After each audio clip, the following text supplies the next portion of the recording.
Doctor Who has bid farewell to a staggering number of companions over the years. That's the reality of life with the Doctor. Human lifespans pale in insignificance against that of a Time Lord. Some of these departures have been victorious, happy endings, like Martha Jones's moment of self-actualization, when she accepts that the Doctor will never see her in the same way he saw Rose. A companion exit is most successful when the audience feels something. A Doctor Who companion is their way in, the identification figure amongst all the madness of time travel and alien planets. So with all that in mind then, I'm Ellie with Who Culture, and here are the 9 saddest Doctor Who companion exits. Number 9. Adric in Earthshock. Earthshock begins with Adric trying to convince the Doctor that he can mathematically plot a course back to his homeworld. It ends with him staying on board a crashing space freighter, determined to work out the final logic code. When a dying Cyberman blasts the console, Adric is doomed to never know the answer, and is blown to smithereens as the freighter crashes into Earth. What's interesting about the death of Adric is that it's not a noble sacrifice to save the Doctor and his friends.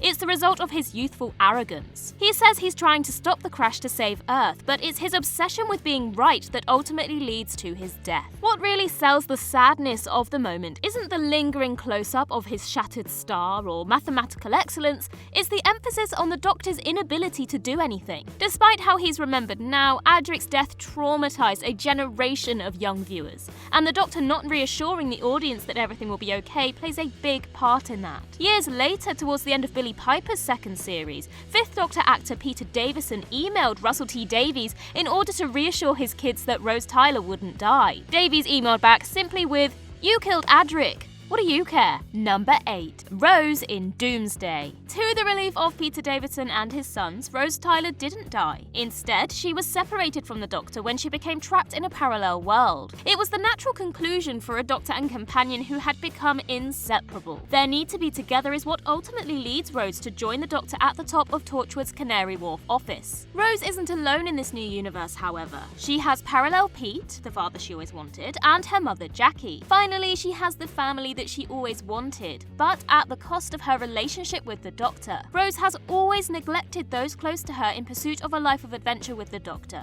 so stranding her in the alternative universe is arguably cruel, but it allows her to appreciate what really matters. The lessons that she's learned from the Doctor and the support of her newfound family will ensure that she'll have a fantastic life, just like the 9th Doctor had wanted for her. Of course, this bittersweet ending is undone when she's eventually reunited with the Doctor, who palms off his half-human duplicate as her clone concubine. Number 7. Tegan in Resurrection of the Daleks. Tegan endures a great deal of torment in her time with the Doctor. Her Aunt Vanessa is murdered by the Master, she has her mind invaded by an evil psychic serpent, her friend Adric is blown up, she gets fired from her job as an air hostess, and yet she still decides to get back on board the TARDIS at the end of Arc of Infinity. She finally decides that she's had enough a year later in Resurrection of the Daleks. Tegan doesn't get much to do in the story other than get a bump on the head and witness a whole host of people die horribly. It's no surprise that she decides her adventures with the Doctors have stopped being fun. It's more surprising that their adventures were ever fun in the first place. Tegan's criticism of the Doctor draws attention to the amount of horror and violence in the 1980s era,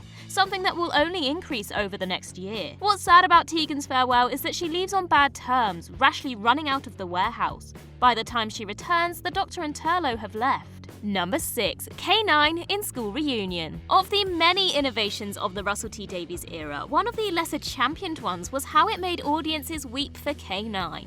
In the late 70s and 80s, writers would regularly blow up the Tin Dog, or contrive ways to keep him in the TARDIS in order to avoid writing for the character. In Toby Whitehouse's School Reunion, however, K9 blowing up holds dramatic weight. Staying behind to defeat the Quilitane, K9 detonates the oil and perishes in the explosion. He even gets to deliver an action hero-style one-liner. As the kids all celebrate their school being blown up, the 10th Doctor puts his arm around a grieving Sarah Jane. K9's death is so affecting because he has come to represent Sarah's last connection to her life with the Doctor. He hasn't worked properly for years, but she still keeps him in the boot of her car almost as a memento. When he dies, it severs that link with her old life. It's heartbreaking, but it gives Sarah the chance to move on and form a new relationship with the 10th Doctor, Rose and Mickey. And even though she gets a shiny new canine, it doesn't undermine his noble sacrifice. Number 5. Jamie and Zoe in the War Games. By the end of the War Games, the 2nd Doctor has been forced to request help from his own people to dismantle the perverse games of the War Chief.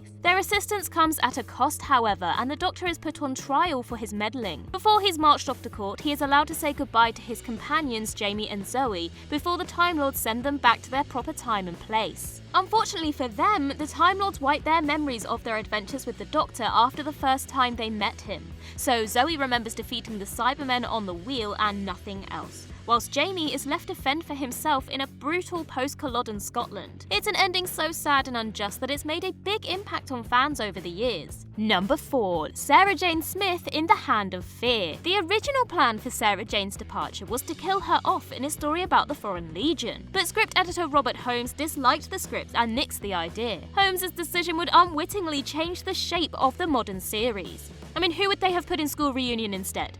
Nyssa? Due to her intended departure story being abandoned, Sarah's leaving was hastily written into the climax of The Hand of Fear. However, Tom Baker and Elizabeth Sladen found it to be completely unsuitable, and instead worked out a version between themselves. It's a sweet, understated scene as the Doctor is recalled to Gallifrey and has to let Sarah go. They promise not to forget each other, and you almost forget that it was an abrupt last-minute change. What makes Sarah's departure sad is that it doesn't hold the weight that it really should. Sarah Jane Smith was one of the greatest ever companions, and having her simply dropped off on the wrong street just feels wrong. Sadder still is that Sladen reportedly only left because she mistakenly believed that producer Philip Hinchcliffe would want to create his own companion. Multiple new series episodes, 2 Doctors, and 4.5 spin-off series later, it all worked out okay for her in the end. Number 3. Donna Noble in Journey's End. Donna Noble's exit is dreadfully sad. She achieves her full potential, defeats the Daleks, saves the universe, and grows a whole new Doctor,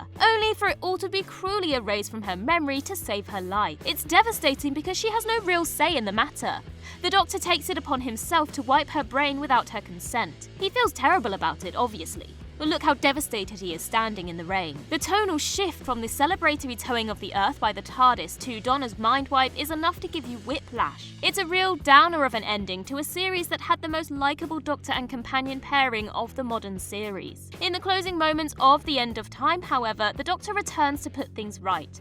On the day of Donna's wedding to a much nicer man than Rachnos agent Lance, he presents Wilf and Sylvia with a winning lottery ticket that will ensure she can afford to do all the travelling that she once dreamed of. It still doesn't take away from the gut punch of Journey's End though. Number 2. Susan in Dalek Invasion of Earth. The closing scenes of the Dalek Invasion of Earth find the Doctor making the decision to allow Susan to live a normal life, something his 9th incarnation will later state that he can never have. It's notable for being the very first companion exit, and also for being one of the most emotionally charged. Recognizing that Susan has fallen in love with young resistance fighter David, the Doctor locks the doors of the TARDIS and practically forces her to live happily ever after. It's one of William Hartnell's finest performances in the role, and his warmth and melancholy makes it a sweeter moment than it sounds. It's an incredibly strong character moment for the regular cast. Barbara and Ian have humanized the Doctor, and in softening him have allowed him to see that his freewheeling life of adventure will only hold Susan back. He has to cut the ties and give his blessing to her romance with David. Otherwise, she'll throw away a stable, rewarding future to get back inside the TARDIS and travel to who knows where. It's a beautiful moment that gives a real insight into the Doctor's psychology in a way that the series would rarely attempt until 2005. Number 1. Jo Grant in The Green Death. The ending of The Green Death and Doctor Who's 10th season is a celebratory one. There's a party, and in a much-needed portrait of unity, stuffy military types rub shoulders with progressive environmental activists. So why is Jo Grant's departure the saddest companion exit? Throughout the story, the Doctor is coming to terms with the fact that his companion has outgrown him. She turns down the chance to visit Metebelis 3 to join the protests in Wales, where she spends an increasing amount of time with Cliff. The Doctor can see that she's falling for a younger, more handsome, more human version of him, but is unable to voice his sadness. With the party in full swing and Jo leaving her life in the TARDIS behind, there's a melancholy note to proceedings. Without saying goodbye, the third Doctor quietly departs from the festivities, gets in his car and drives away into the twilight. It's such a memorable moment that Stephen Moffat and Mark Gatiss later referenced it in the Sherlock episode The Sign of 3, when Holmes departs John and Mary Watson's wedding in a similar fashion. And that concludes our list. If we missed out your saddest companion exit, then do let us know in the comments below. And while you're there, don't forget to like and subscribe and tap that notification bell. Also head over to Twitter and follow us there, and I can be found across various social medias just by searching Ellie Littlechild. I've been Ellie with Who Culture, and in the words of River Song herself, goodbye, sweetie.